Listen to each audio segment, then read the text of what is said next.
Ima jedna pjesma, gospođo Pusić, onu zna, a na čemu ste vi?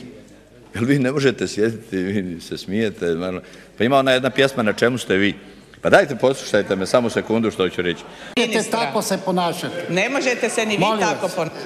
Prestani, nastavite sa raspravom. Izvolite. Ne možete se ni vi tako ponašati. Hvala lijepa. Hvala. Uvažena zastupnice, niste dobili riječ i ne možete govoriti. Hvala lijepa. Gospodine potpredsjedniče, ne možete upozoravati zastupnike ako ne upozoravate ministra koji pita zastupnike na čemu ste vi. Sjednite i vi, a vi nastavite. Izvolite. Dolazite, vam pada na pamet da možete reći jednom zastupniku na čemu ste vi.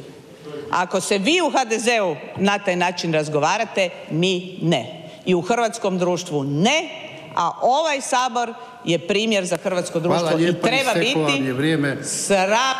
Hvala lijepa. Sram vas bilo, taj način ponašanja zadržite za HDZ. Hvala lijepa. Prekrasno i nejasno da bi bilo istina, još uvijek voliš me, ali nemaš vremena.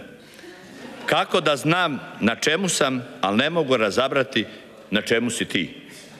Bez pravog razloga divimo se danima, više nego obično ništa nas ne zanima.